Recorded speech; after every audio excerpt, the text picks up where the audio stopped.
We are about to begin to the next session for the talk of Ajahn Fukui about the myth of Isan. This session I will give the stage for Associate Professor Dr. Sujin Simarak to be a moderator for this session. Please, Ajahn.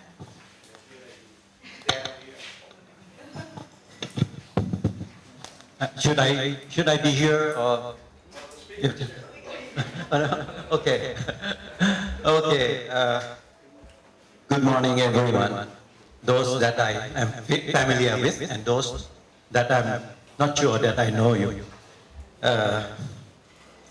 It is my honor to run this session. Actually, I was told just this morning that I have to run this session because I was away till last night. I just returned from Bangkok. Well, a lot have been talked about Professor Fukui, but I have some anecdote that probably will tell you beyond his academic activities. When first he came, I heard his name long before that, and then when he first came here, I was the one who have to arrange for his residence on campus. So we got a house there. And then after 1 or 2 years, I don't know, and he returned from Japan, and they just removed the house. The university have removed the house. So it was a short time, I didn't know what to do. So we get one of the small room in one of the flats down there at the Seaside. But during his stay at the house, it was a wooden house, I think. And he complained to me that at night he could hear termites, termites eating, noise of the termites eating the wood. That I didn't expect. But of course, that's a very old house. So from now on, we are going to invite Professor Fukui to talk about myths about Isan. Maybe some of you, particularly students, do not know what is myth. Huh? No. It is, in Thai we call it Mayakati. But then we will ask, what is Mayakati, right?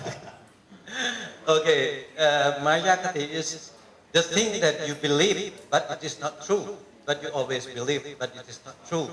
Just like samples that probably Professor Fukui will tell us, what are those myths in the Northeast. And this is important because we feel that the people at the central do not really understand.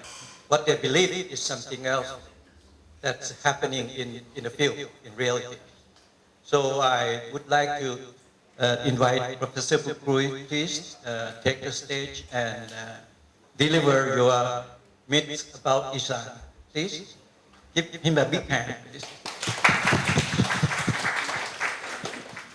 Well, thank you very much.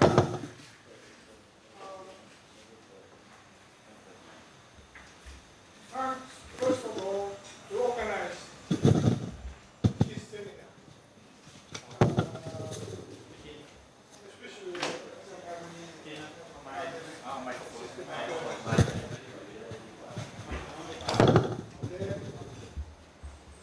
I see today here so many people, more than what I expected. Yeah,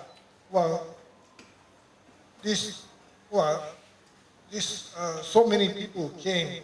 It looked like my funeral.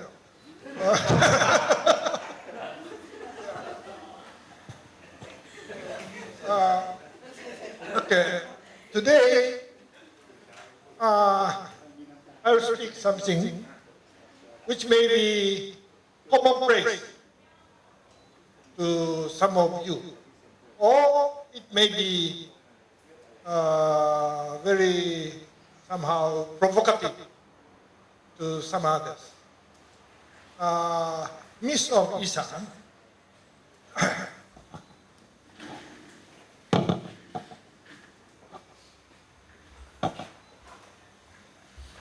5 myths instead of 6.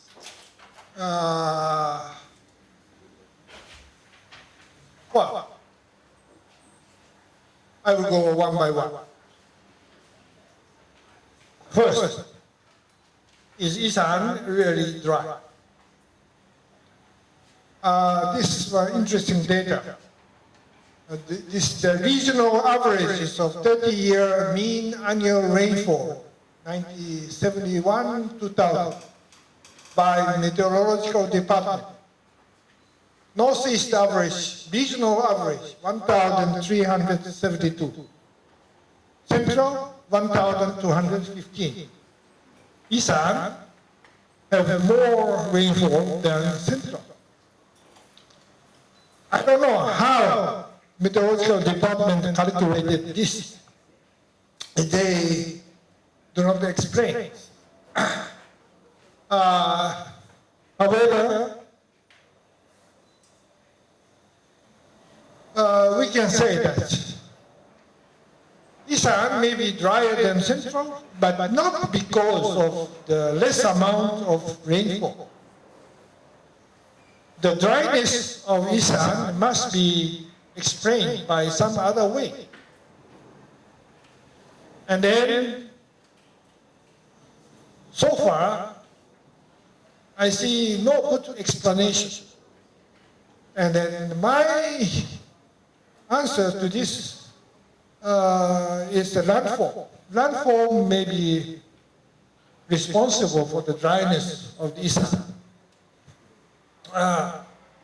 That means a small area of mountains and alluvial valleys, which is common in any rice-growing area. But Isan is exceptional. And instead of alluvial plains and mountains, large area of undulating continental terrain. So the rainwater evaporates before reaching rivers. More than 80% of the rainfall falling in the Isan evaporates before reaching rivers.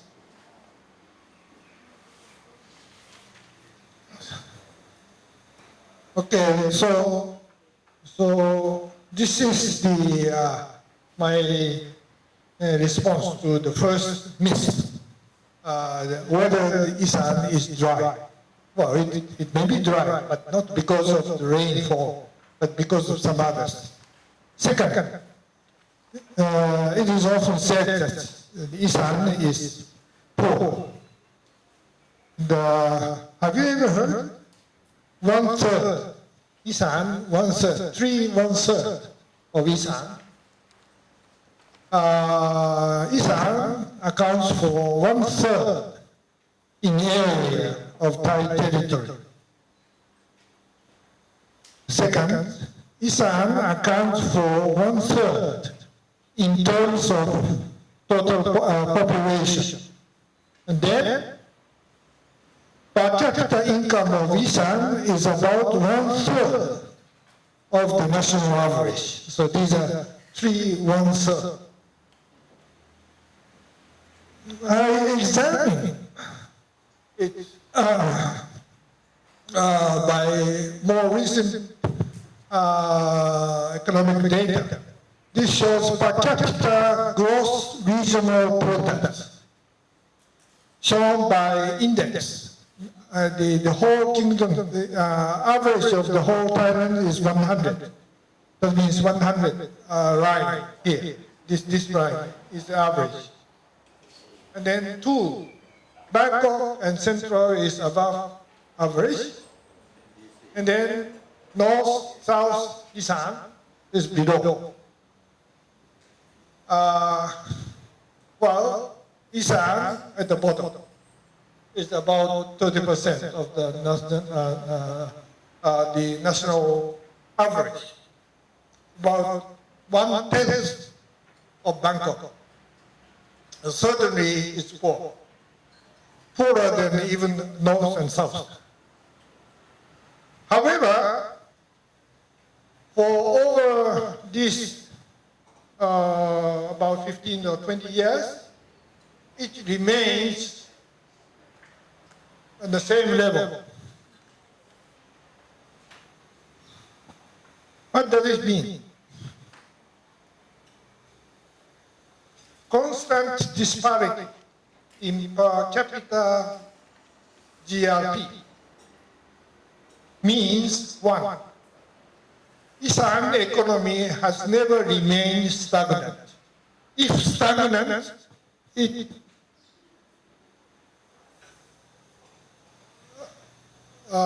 decrease in index. The difference between the national average may enlarge, but it kept constant. So that means Isan has developed as fast as national economy. You know the national economy of Thailand recorded nearly two-digit development for many years. So Isan managed to catch up. It's not stagnant. Economy itself has been improved. However, it is still much lower than the national average. And then it may be more related with economic structure. So economic structure are examined by share of agriculture and non-agriculture in GDP, shown in percentage.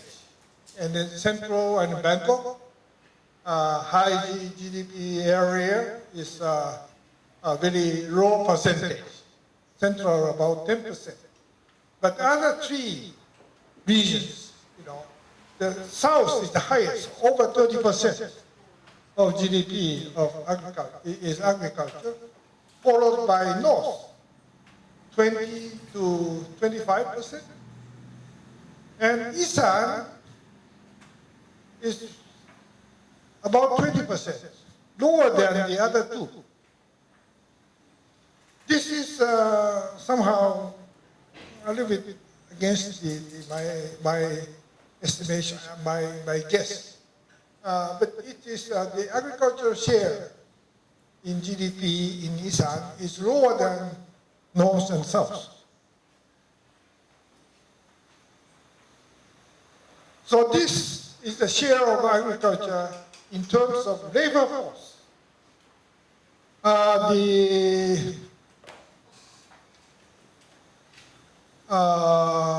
Well, Isan is highest, 57 and 8%, higher than even the North and South. So it is strange. Share of agriculture is smaller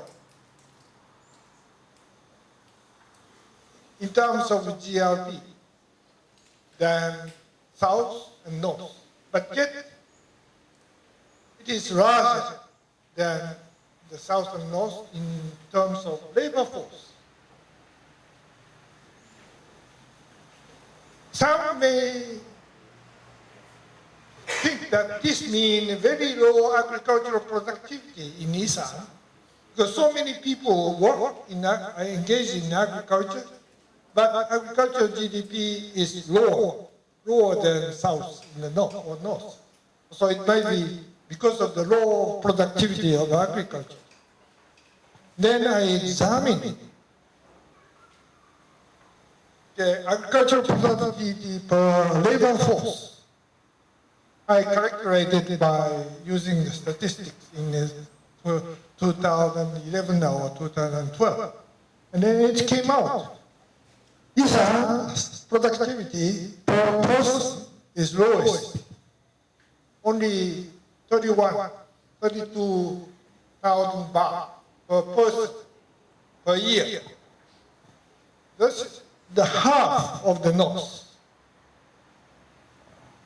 1/4 of Central and 1/5 of the South. So at least in terms of the agricultural productivity per labor force, per number of persons engaged in agriculture, productivity of agriculture in Isan is very, very poor. But be careful. This does not mean that agriculture in Isan is inefficient.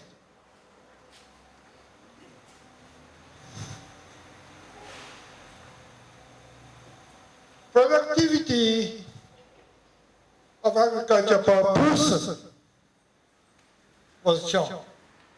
But actually, productivity of agriculture should be measured per hour, number of hours. So agricultural activities are always seasonal. And then the seasonality is most significant in Isan, well, the south. The dry season is very short. North and central, they have a dry season, but they have irrigation. So in Isan, the seasonality is highest. The most farmers work for farming, less than for off-farm works. So the low per person productivity does not necessarily mean the low productivity per unit labor time. How should we interpret this? Well, I repeat, great seasonality of agriculture result in less hours for farming and more hours for off-farm jobs. And then, as a result, low share of agriculture in GRP, but high share of agriculture in labor force. This is the structure of economic structure of Isan. You know, the problem is the seasonality, not inefficient agriculture.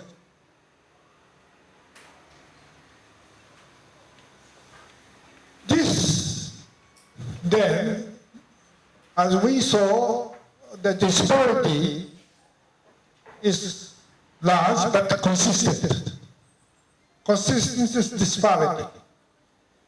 Despite of this high seasonality in the agriculture. So in spite of high seasonality, Isan could have been able to catch up the upward trend of national economy.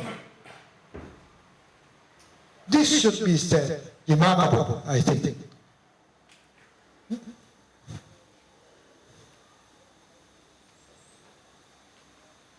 But yet, it is true that the Isan may be poor, but developed. Okay. If you say Isan is poor, do you expect that Isan develop faster than the national average? In order to decrease the income disparity, 30% of the national average, increase it to 50% or 60%. This may be very difficult without structural change. Economic structure itself must change, otherwise they cannot catch up.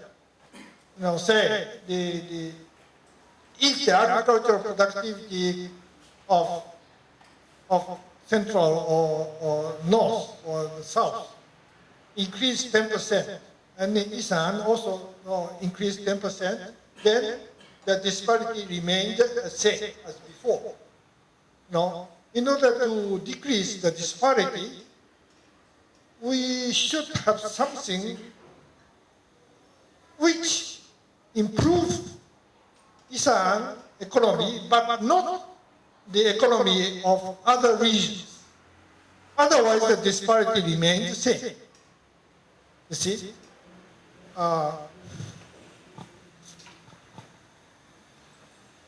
Well, I will consider this question maybe at the last of my talk.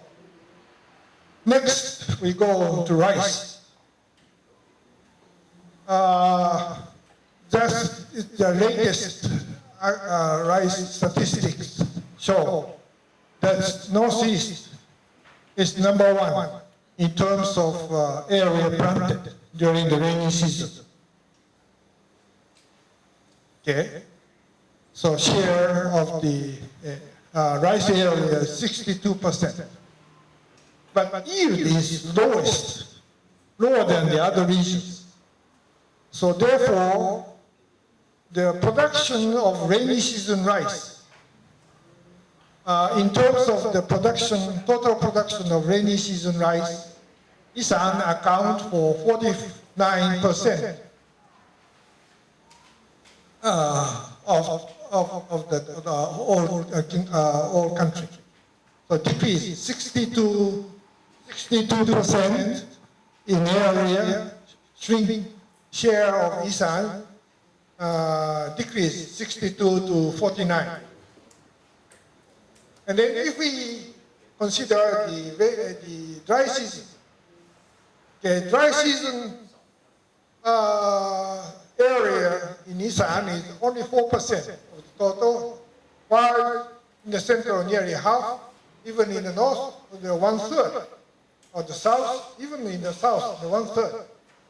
And then normally, the dry season rice yield is higher than the rainy season. So therefore, the total production, in terms of total production of rainy season rice and dry season rice, then, while share of Isan shrink to 42%, but yet much higher than the other area. So that means Isan still be number one in rice production.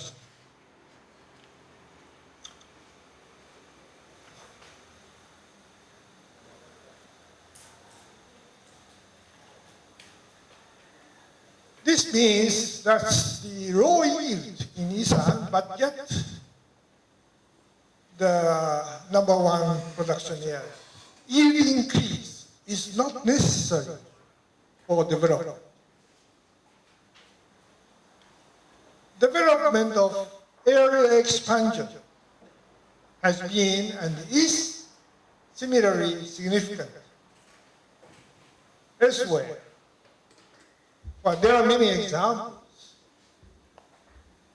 Say, if we look at the whole world, in the temperate regions in 19th centuries, the area of total arable land expanded very significantly, and then production increased.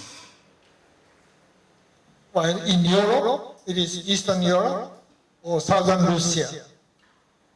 And in the new continent, well, North America, Australia, New Zealand, in South Africa, and Argentina, and even Manchuria in China.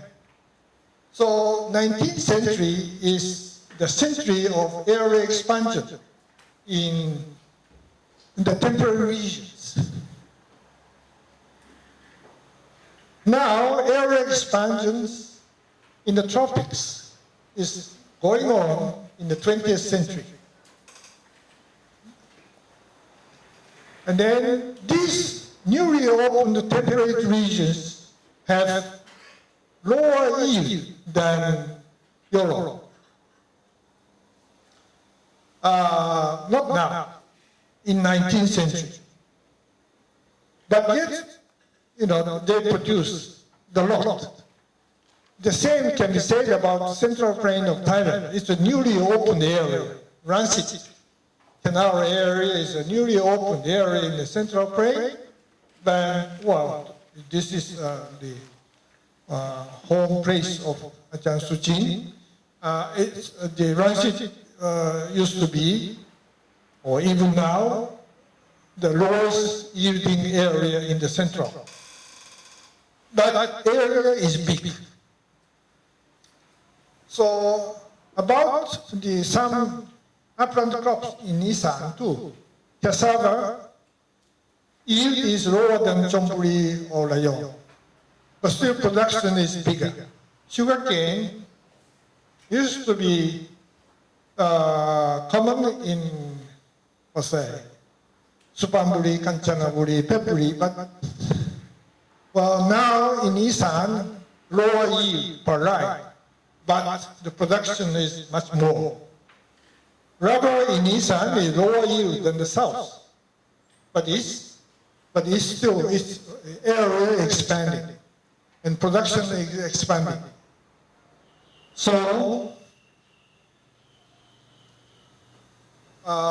rice area in Isan since early 20th century until now is the tremendous increase of the rice area expanded, not by government projects, it's all by spontaneous farmers.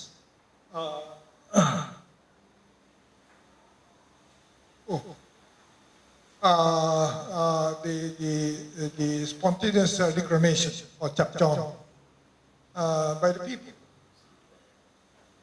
So this is the, how do you, well, yield may be low. And you say that it is this not development? I think this is development. Yeah.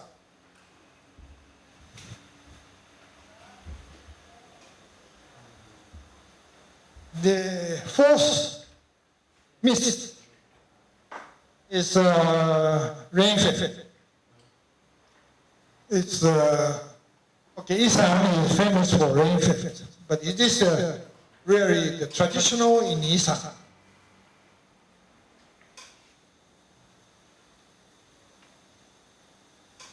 Chibaman, as you may know, conducted the farm economic survey in 1930 and 31. This is a commissioned study by Ministry of Commerce. This was a sampling survey. 12 villages were chosen in Isan. In Central, and 8 in Isan. And then from each village, 50 households was selected, and each household were studied in detail.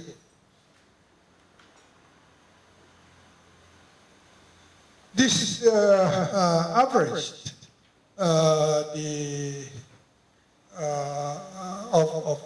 8 villages or 12 villages in Central and Isan. Number of rye per household. Central, 24 rye. Northeast, less than 7 rye, very small. Paddy produced over 8,000 liters in Central, and Northeast 3,000. And in Central, 60%, over 60% was sold, but only 20 in Isan. Then yield. According to this survey, average yield in Isan is much higher than Central.